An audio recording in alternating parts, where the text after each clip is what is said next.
There's a public alert across LA County beaches. Sea lions, like this one that you see behind me, and other marine mammals are stranding with what's called domoic acid toxicosis. It's a toxic algae that's deadly for many sea animals, particularly the dolphins that have no chance of survival once this algae infects their system. Lifeguards across LA County are passing out these public alert notices with the common neurological symptoms in sea lions that are infected. They say that side-to-side head movement that you might see this little guy behind me doing is one of those symptoms, as well as a head extended backward, foaming at the mouth, or seizure activity. If you see this, you are being urged to report it at the Marine Mammal Care Center. Their hotline is 1-800-39-WHALE. But the experts are urging you not to approach these animals, that it actually does more harm than good to try to push them back into the water. She's always been drawn to the ocean. Growing up, Tracy Quinn's nickname was Tadpole because her parents couldn't keep her out of the water. This is the place where I feel closest to God. When you get to see dolphins riding the waves, or if you're lucky enough to see a whale, it's just a magical place. It's what led her to take over as president and CEO of Heal the Bay, an organization with a mission to protect and restore the coastal waters, which is why she's heartbroken to see this.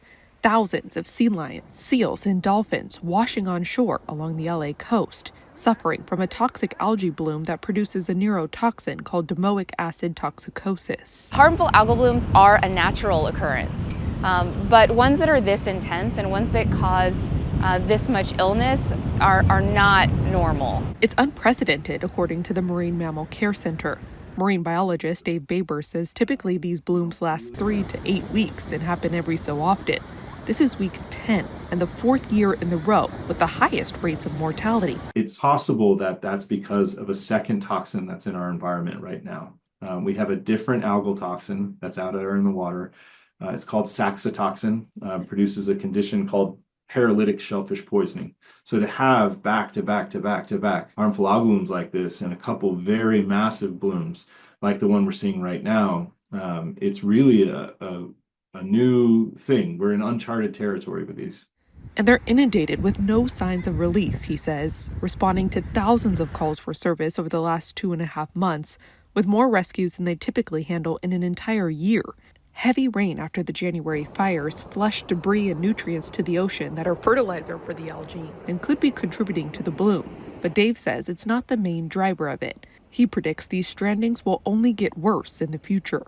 It's not something we're waiting for anymore. It's not like, in 20 years and 50 years and 100 years, we're going to see some changes because of climate change.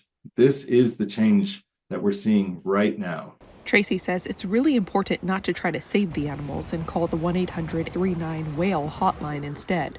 Pushing them back into the water is likely to cause them to drown. The most thoughtful thing you can do, the most helpful thing you can do is to stay away.